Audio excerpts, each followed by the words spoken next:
Edward Mitoli. Dr. Mitoli, and we're allowing him to go first. He's in South Africa, so the time difference is significant. I think it might be about midnight there.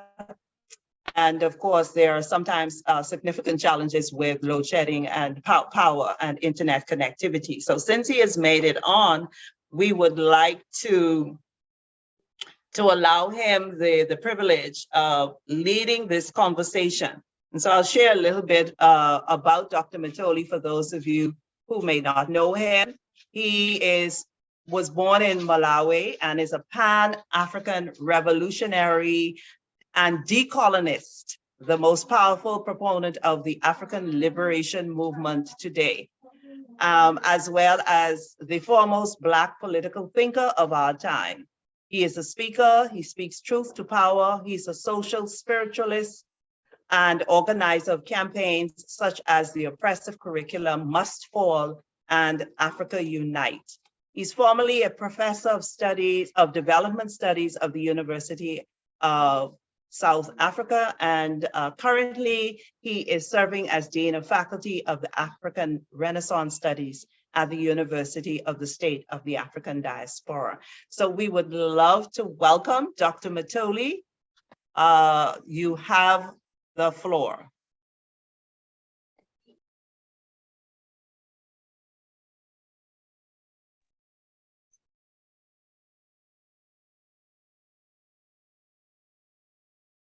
Greetings, my elders, greetings, everyone. It's 13 minutes past 6 in South Africa. It's actually evening.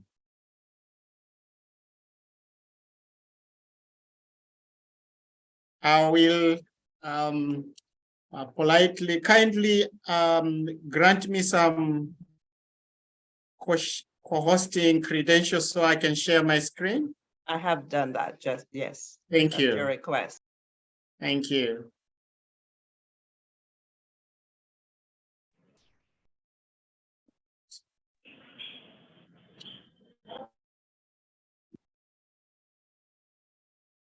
Right, greetings once again. It's good to be here. It's been a while.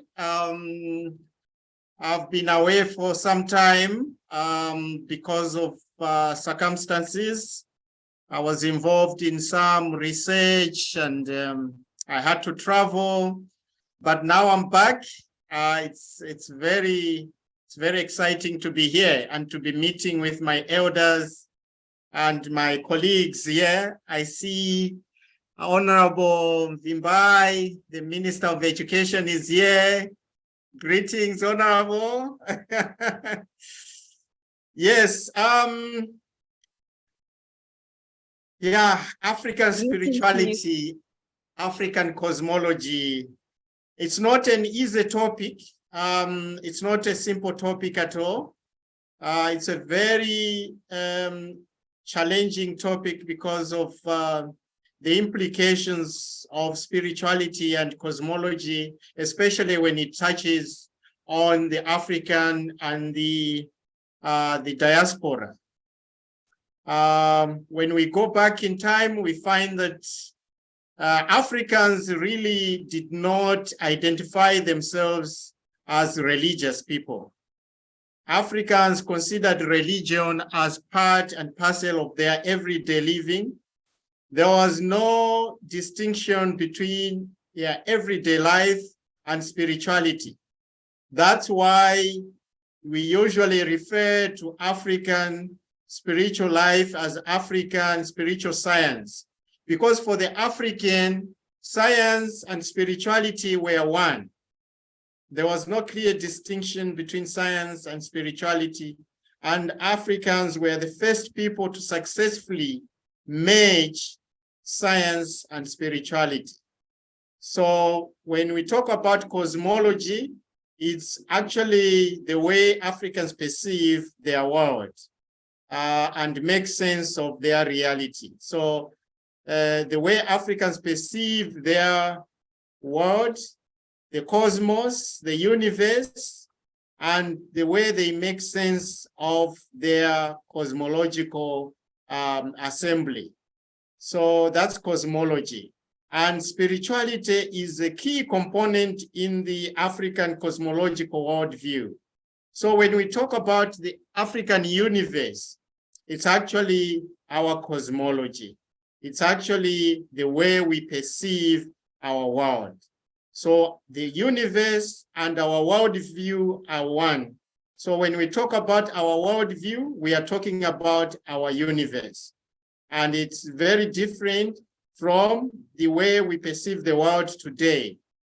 Africans have internalized the Western worldview of perceiving the world. So today when we talk about reality, it's not the reality of the African, it's not the reality of the Bantu person in Africa, because we, especially in Africa, in Southern Africa, who consider ourselves Bantu, we had our own cosmology, which was embedded in our culture, our norms, our customs.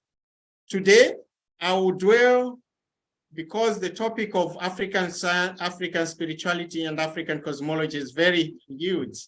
I will specifically dwell on a specific aspect of our spirituality and cosmology, which talks about the Bantu Congo. The Bantu Congo are the people who are geographically located in Southern Africa. So we are looking at the geographical space spanning from the DRC, the present-day DRC, going all the way to Angola, covering countries like, we are looking at countries like Angola, Namibia, we are looking at DRC, we are looking at the Congo Kinshasa, Congo Zaire, Congo Brazzaville. We are also looking at countries like Malawi, Zambia, Zimbabwe. We are Bantus, and our cosmology was the same. So let us look at the Bantu Congo cosmology.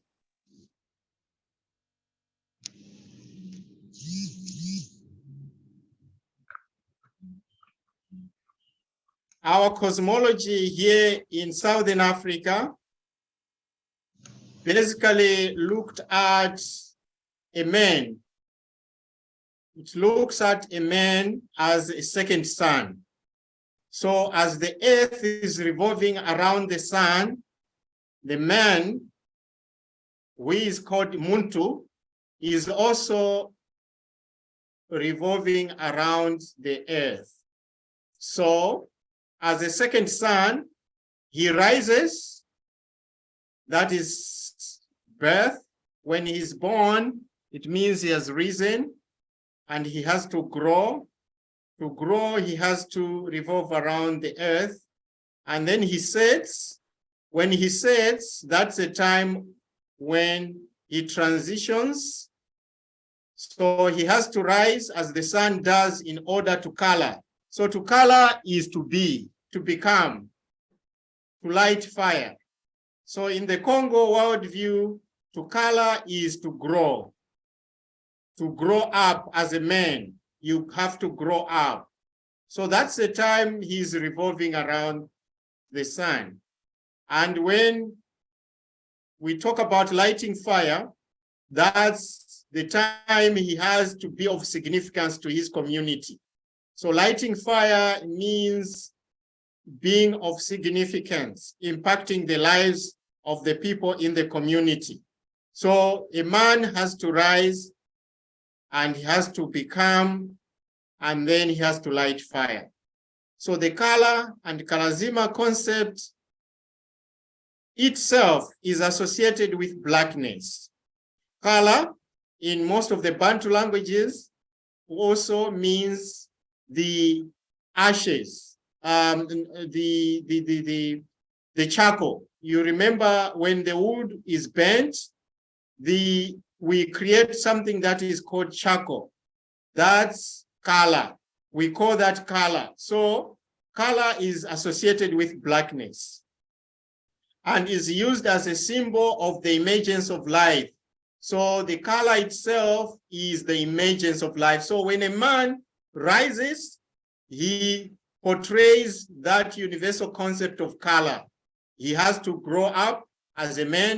He has to be of significance to his community.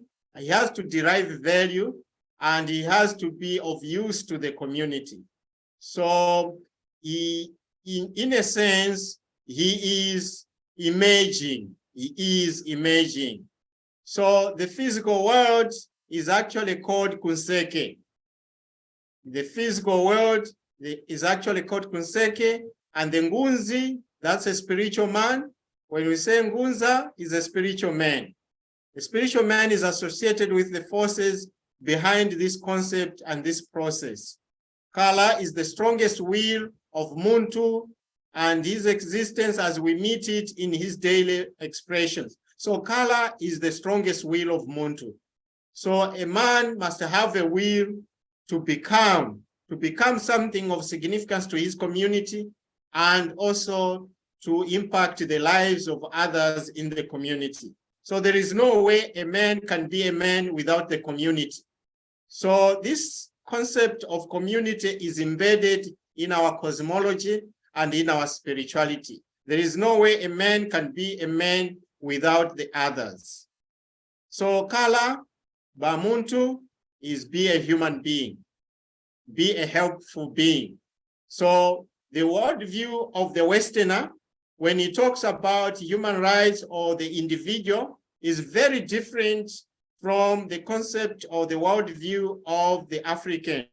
When we talk about Muntu, already we are talking about a helpful being. There's no way you can be a Muntu alone. Muntu signifies interdependence. So there is no way you can be a human alone. In the African worldview or in the African universe, you can't be a human alone. The Westerners say that it is possible for a human to exist alone. That's the Western worldview. But the African cosmological worldview, in our cosmological assembly, a human cannot be human alone. Secondly, Kala Bakinsi Akanda, be the community's medicine. You cannot be a human without you mastering the skills of healing. So as a human, you have to be your community's medicine. So the term Muntu also means that you have to be a healer. You cannot be a full human without serving as a healer to your community. Kala Bankasi Akanda. So Kala Bankasi Akanda, be a leader of the community. As I've already said, you cannot be a human outside of your community. So community and your being a Muntu are intertwined. Kala Banganga, be a specialist. So in the African worldview, you have to be a specialist. You cannot be a Muntu and not master a trade. You cannot be a Muntu and not master an economic activity. You cannot be a Muntu and not be a true knower of a certain profession. You have to master. You have to be a Nganga. Nganga means a doctor or a healer or a specialist. You have to be a specialist of some sort in your community. So you have to be a person that your neighbors would look up to when they experience a difficulty. They have to run to you, knowing that you are going to alleviate their suffering, knowing that you possess a specific skill or trade that is going to be of value to your neighbors. Kala Bankingu, you have to be the principal of your community. You have to be a leader of your community. You have to be an organizing fulcrum, someone who is going to be a center, or actually the Westerners call it a focal point in a way that you have to be a leader, you have to lead, you have to be an attraction. Kala Bamkipa Bimpa, be a system within the system. So as a Muntu, you cannot be a full Muntu if you are not a system in yourself. You have to be a full system within the system.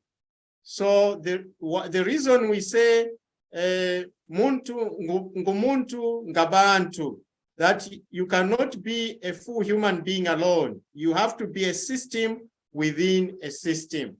So in your community, as a system of individuals, you have to be a full system in a sense that you have to be self-sufficient, you have to be a doctor, you have to be a professional, you have to be a farmer, you have to be a productive citizen within the system of interdependent elements. So Kala, Badiela, Bumbimpa, Biamuntu, you have to be wise and you have to be responsible to human systems. Kala, Bakala, it says, Isa Vomzimi Yekwiki, be alive. You have to be alive in a sense that you have to be a lighter of fire and a co-fighter or extinguisher. You have to be an extinguisher and lighter at the same time. You have to light up the passions and hearts of others. You have to inspire, change in your community, and you have to inspire developments in your community at the same time. You have to be an extinguisher whenever there are transgressions or when the community is going through difficulties that require intervention. You have to be part and parcel of the solution. So Kala Bamfumu Yanganga, be a leader and specialist at the same time. So if we look, I think it continues. It's Kala Balemba Nzau Kiakanda. So you have to be the strongest link of your community. You have to be the rope that holds the community together. So you have to be that magnet that holds all the loose ends. You have to be the rallying point of your community. You have to be the one that unites the community. So each and every individual in that community has to be the strongest link. It's not like one person alone. It calls upon each and every individual in the community to be the rope that holds the community together. Kala Bankongo, ye Kongoludi Akanda. Okay, so Emukongo or Emuntu, you have to be a judge of your community.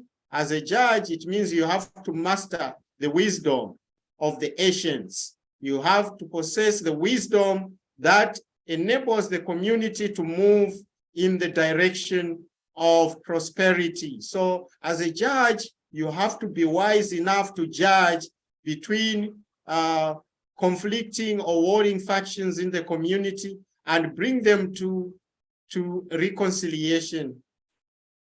This entails that you have to know how to solve the problems of your community, how to resolve conflicts, how to repair the damage that has been made, and how to ensure that the victims have received restitution and reparation for the wrongs that have been occurred. Kula, to grow in the way of making one's own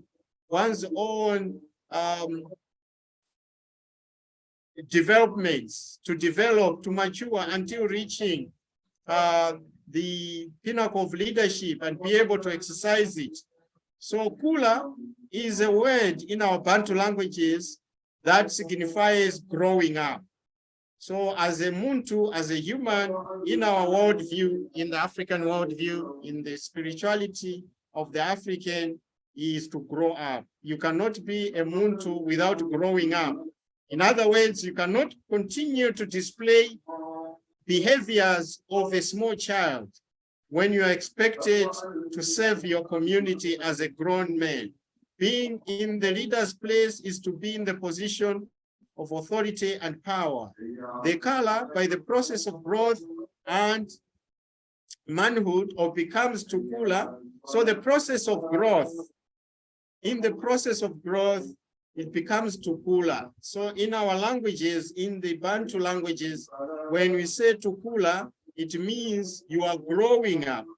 and then the red or redness, which is the symbol of maturity, mature leadership within the community.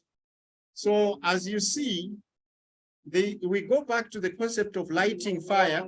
When you light fire, okay, you see that the charcoal gets red.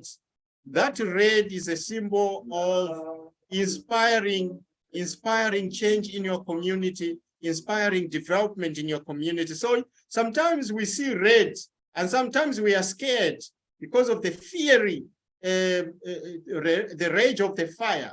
But as Africans, we are not supposed to fear the rage of the fire, because as we see the red of the fire, it actually symbolizes that is inspiring change, that is bringing about development in the community. It's a symbol of community's health and contextual well-being of the community.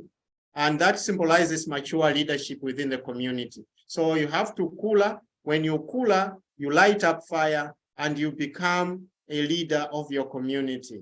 So a man of deeds, that is Nkwa Mavanga, you become a man of deeds by the way you serve your community.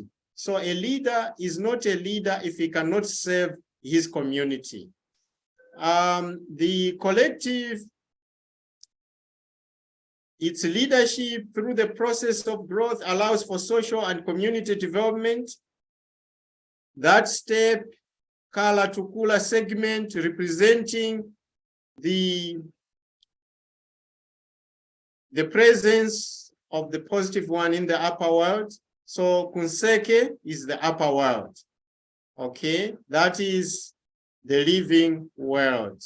So the Tukula position occupies the center of power and leadership, right? So we are looking at the cosmology. When a man grows up, he creates a V. So we can see the V of life there, okay? When you grow, okay, you create this powerful zone, which is a V. You enter the powerful zone. It's very important to understand also that to enter the V of life, you have to stand vertically. So we can see that the Muntu is standing vertically. As a man, you have to stand vertically.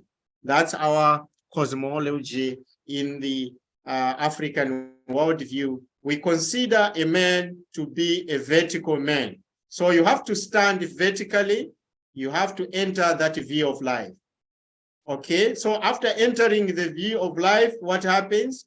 It's like you are reaching for the sky. You are growing up. To stand vertically like that, you become a Nganga. You become a Nganga. As I said, Nganga means doctor. Nganga means specialist. You cannot be a man if you are not a specialist in some trade or something. You have to be a healer of your community. As a healer, it's not a restrictive term. It's a generic term which covers everything. Because as a specialist, you are a healer. You have to solve some of the problems of the community. So between the earth and the sky, you have to stand erect. You have to be an upright man. That's why in our cosmology, you cannot be a man if you are not upright. If you are corrupt, you are not a man in the African worldview. And between the upper world and the lower world, vakati dia kunseke ya kumpembe. So kumpembe is the lower world. So in our languages, when we say mpembe, mpemba is the world of the dead. And when we say nseke is the world of the living. So you stand erect and you can see that you are represented in both worlds there. You are in the world of the living, erect, reaching for the sky, and you are also in the world of the dead. The Egyptian Ankh symbol itself is nothing else but a symbol of a master. So you can see the Egyptian Ankh symbol there to your right. That's standing vertically inside the V. Actually, the Egyptian Ankh symbol is the same thing as our Southern African concept of the Muntu standing vertically, entering the V. That's the most powerful zone in our cosmology, the V. So that Ankh symbol is just a modification of the same cosmograph. So you can see there how the Egyptian Ankh symbol is represented. What happens is, as you move into the powerful zone of the V, that's the V of his community life, as a priest, as a leader, okay? You are moving into that zone. So, muntu ukulanga nganga kikulu yakota mubakulu bateka kulu. It's a long one, but what it essentially says that man that grows up in the process of making his life, he enters the rank of the ancestors. Those were meaning who grew up before him. So these ancestors grew up before him, and a man, when he enters the V, he has to emulate the example. He has to live according to the legacy that they left behind. On the contrary, a man that does not grow up, the one who deviates from the community's system, is said to be a man who is stunted. He is not in the process of making history, okay? And he cannot enter the rank of Nkuyu. He enters the rank of Nkuyu. So Nkuyu are bad ancestors. So in our cosmology, we have good ancestors, okay? And those are the ones we inherit. Then we have bad ancestors, okay? So these are bad ancestors. Yeah, they are the ones that the person who does not grow up emulates. So if you don't grow up as a man, you don't become a pillar to your community, you don't become a chassis, you end up in the rank of the bad ancestors. These are very deep terms. We will be able to unpack them as we go along. And I hope that my elders, as they present, they will also be touching on these very concepts. So you become stunted if you don't grow up. And when you transition, you end up in the rank of the bad ancestors. These bad ancestors are the ones that come back to haunt our communities. They are the ones who actually unleash calamities upon us because they haven't transcended. They haven't transcended and they haven't entered the rank of the good ancestors. So we cannot even call upon them for intercession. We cannot even call upon them when we are facing difficulties here in the world of the living. These ancestors are those individuals who were to live inside the moment of the V of life zone, the V3. They passed this zone, okay? And when you pass this zone, you master all the aspects, you become a good ancestor. But if you pass this zone, the zone where you are supposed to stand upright, the zone where you are supposed to be erect, incorruptible, the zone where you are supposed to display your skills and serve your community. If you pass that zone, and you're oblivious to all your responsibilities, you can't discharge your responsibilities, you are in a state of blindness, it means you were asleep and you are stunted. As a stunted ancestor, you are called Bakulu Bakuya. You are a stunted ancestor. So you can see the cosmograph there. Again, you are going into the world of the dead as a stunted ancestor, right? So I'll just rush through so that I can also talk about our spirituality. So you see there that this guy was never had the opportunity to serve his community. He ends up as a bad ancestor.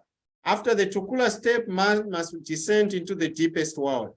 It's the same for communities, societies, and nations, right? The saint Akumpemba, the descent At Kumpemba is to enter positively or negatively. That is a process of change. Luvemba is a white chalk, okay, is used at this step. Luvemba also means negative elements, toxins, accumulated by a person during his life. This leads to the physical death of all living beings. Right, so we look at that process of Kula, right? After the Kula process, we also look at the process of Luzingu. So this world, the physical world, has three basic elements whose leadership is to balance between them. The world is widely known in Congo traditional symbolism as Makuku Matatu, 3 firestones. That's why in the African worldview, we use 3 firestones for cooking, right?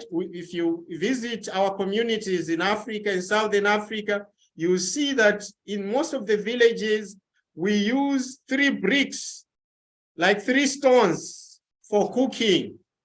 And even our pots are designed in the same manner. You look at the pots, our wooden pots, our clay pots, right? Our metal pots. Here in Southern Africa, when you go to attend a wedding, you see the pots, they are designed in a similar manner with 3 legs. And our firestones also, we usually use 3 firestones. This is not a coincidence. This is part of our spirituality and it's part of our cosmology, because those 3 firestones symbolize our world. Okay, in Congo traditional symbolism, we call that Makuku Matatu. Makuku Matatu, the 3 firestones which the social Congo structural mortar, Kinzu, the social cultural organization of Congo society is shaped and is symbolized by 3 basic forces. So those 3 firestones, number 1, all growing social forces among Zingunza. Okay, so number 1 is all growing social forces among spiritual people. Zingunza, spiritual people, heroic future community members in their color step. So that's a color step. The second one, all positive capacities of present leaders and the leadership. So number 2, the second stone is all positive capacities of present leaders. So Ntwadisi Simbi, Yanki Twadisi Kiau. The third one, the third firestone, symbolizes the experience of specialists and their specialties, Nkuma, Zamba, Banganga, Yekinganga Kiau. So those are their specific skills, experiences. These make up their competencies and their specialties. So 1, we are looking at growing social forces, that as a man, you must grow, become a man, you are growing. And the second one symbolizes positive capacities of present leaders. So as a leader, you have positive capacities that impact your community.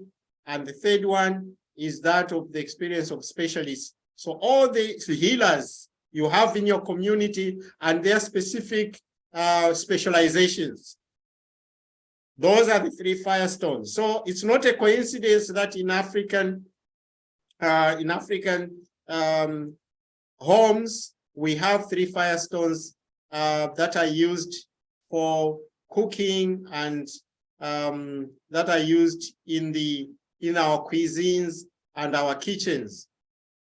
All right, so as a specialist, as I said, is something that is required of all its members, right? It's an expression of professional requirement in social organization. So in Congo society, in African society, everyone is a free individual and a doer. Okay, you must be a doer, you must be a specialist, you must be a free individual. Muna Congo, mfumu na mfumu, nganga na nganga. Muna Congo, mfumu na mfumu, nganga na nganga. Right? You are a mfumu, you are a free individual, but you must also be a healer at the same time. A Mukongo was accepted as such.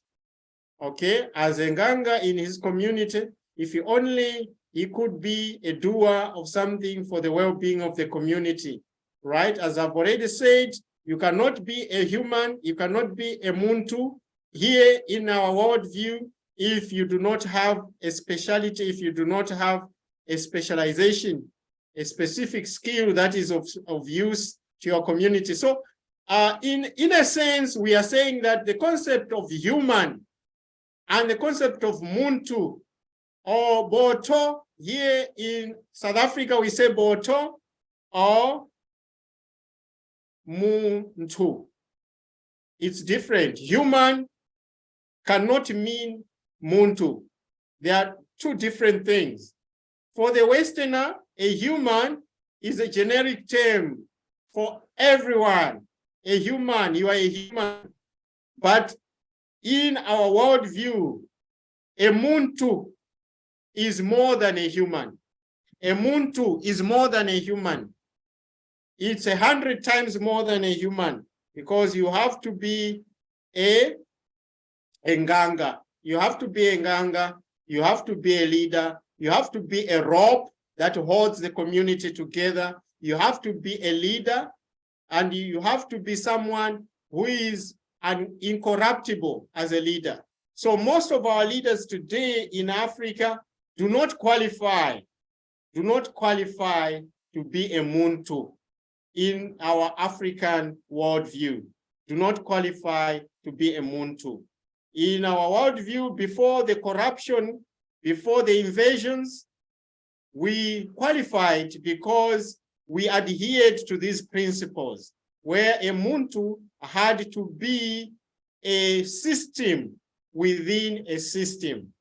Sun movement, the rising and setting of the sun, cycle of human life, birth, growth, death. Fireplace is called Zikwa with its 3 firestones. Divinatory calabash in upper world with its 3 differently colored ingredients, Dingu. So those are the symbolism. Okay, the symbolism of Nzaya Kuseke, upper world.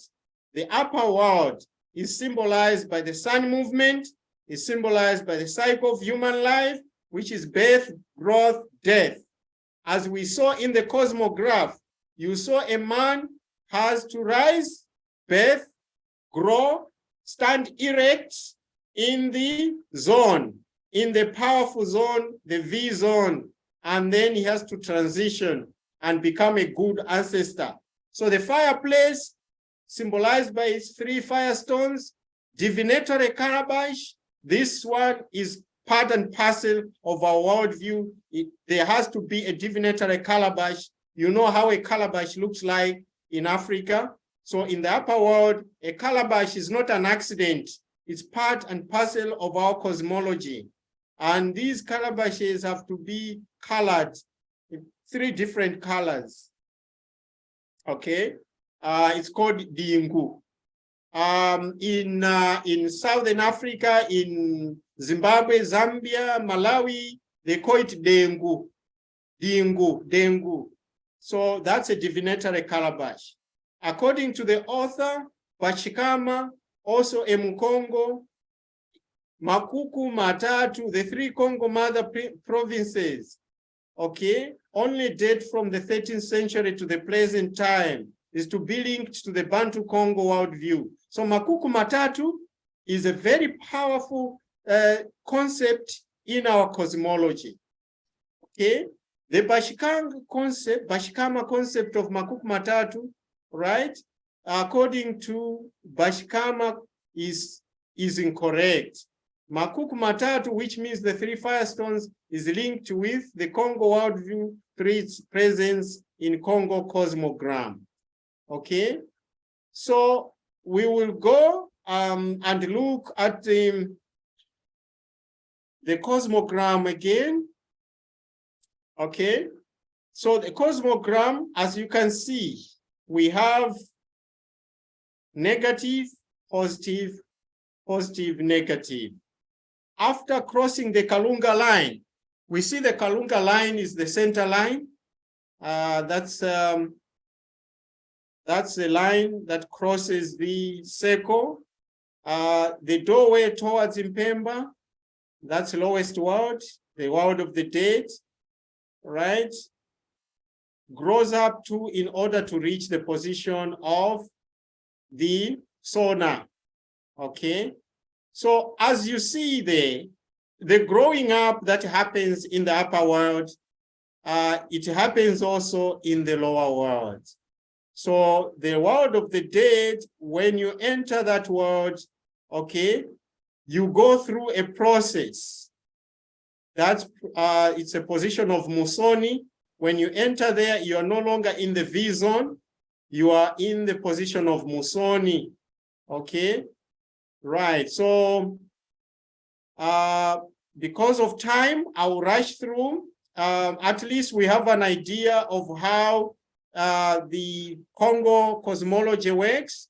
Congo cosmology states that the Congos looked at the world as an interplay of two worlds, the world of the dead and the world of the living, in such that there is constant communication between these two worlds, the world of the living and the world of the dead, the Kunseke and